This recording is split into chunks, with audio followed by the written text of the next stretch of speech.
Traditionally, RGB has been a feature reserved for the top tier products on the market, but what about us budget conscious people who want a really nice RGB PC build without breaking the bank? Today I've rounded up my favourite budget RGB parts that can all be controlled through one simple piece of software.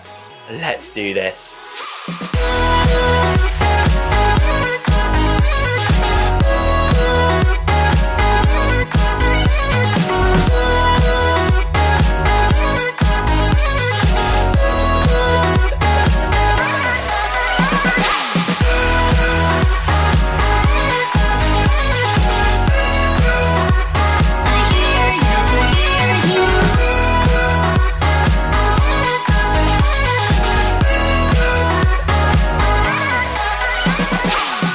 Stunning montage aside though, what parts go in this system to really make it tick over?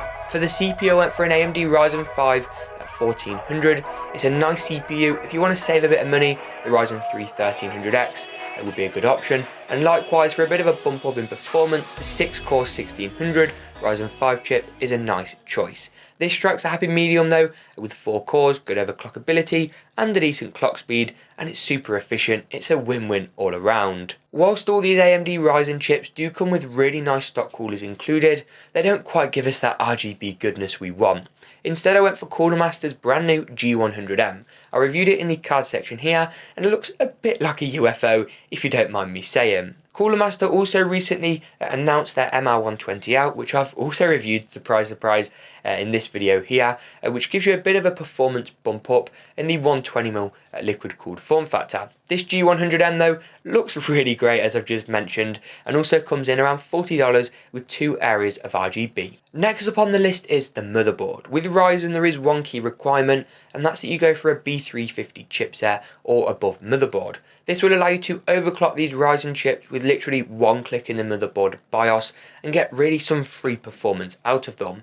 They also come with a better feature set, such as a better rear I/O and better storage connections, all that good stuff. More importantly though, this motherboard has a 4-pin RGB header on board, which we'll be using for a few of the parts in this build, and RGB illumination. This ASUS board looks really good as well, so it's a win-win once again all around. Another piece of the puzzle which works directly with the ASUS RGB software called AURA Sync is the RAM in this build. AData's STRIX is a fantastic range of memory, ranging from the 16 gigs to 64 gig capacities that work directly through the RAM DIMM slot. No additional cables required or anything of that nature. Surprise surprise, I also reviewed this component in the card section now, and they just perform well, look great. It's a superb product from AData. Next up on the list is storage. I actually opted for just a 1TB 1000GB Seagate Barracuda hard drive, 7200 RPM, as fast as your mainstream consumer hard drives get, and does the job nicely. I've used loads of these and they've always been really reliable for me, and I can only recommend them. SSDs are a great future upgrade for particularly fast boot times, but don't really do anything to improve your gaming performance like whatsoever. Samsung's M.2 range, the 960 Pro, is a really good choice, but for now a hard drive will do you just fine and save you a bit of cash.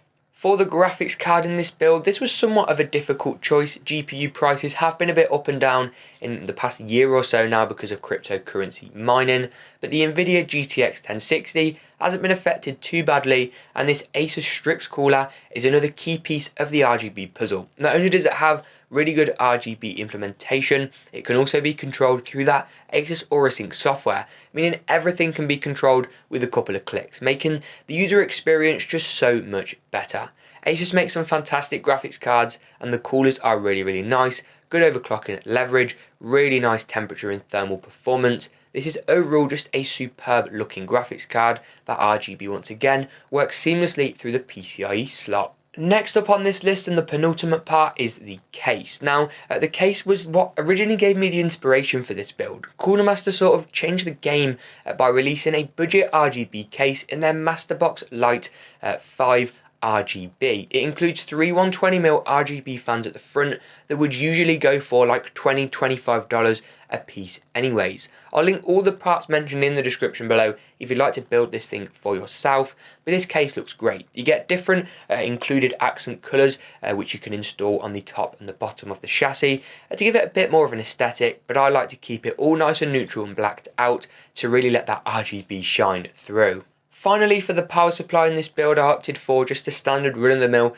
650 watt Cooler Master unit. There's no point going for an RGB one here because you aren't going to see it with the fan face down configuration, and it works perfectly fine. I also picked up some Silverstone universal black cable extensions, which once again put all the emphasis on the RGB and look way better than any included sort of mustard coloured cables that you might get with other power supplies. The final thing I'd recommend anyone building this build does pick up is a generic RGB strip. They're so cheap and you can get them on Amazon or on eBay, anything like that. A magnetic one will work a little bit better because it will stick to your case easier, but this is just going to illuminate everything and just make everything look a little bit nicer in general. That's enough about the parts though. Let's jump into some performance figures of this build to see how well it performs at 1080 and more importantly 1440p in a range of titles.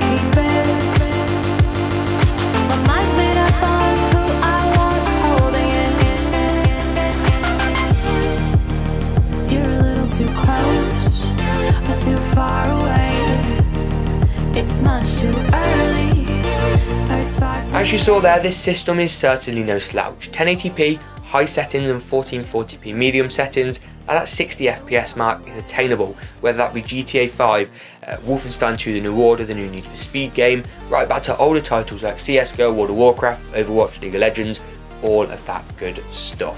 If you're impressed by this build, you want to build it yourself, go for it. I'll link all the parts in the description below, and if you do it, tweet me photos at GeekaWhat. You should also follow me and I'll be sure to retweet them, respond to any comments or queries you've got in the comments section below. But that about wraps it up. Subscribe for more content from me with this big button down here and watch another video of mine if you're interested over here. As always though, enjoy the end montage and we'll see you in the next GeekaWhat video.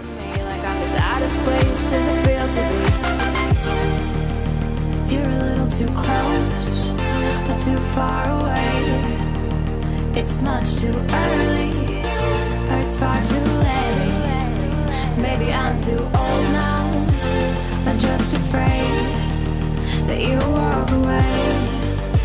You're across the room from me, but it's an ocean wide, and the current's pulling us, dragging me aside. Oh, you're a constellation, and I'm just a star, blinking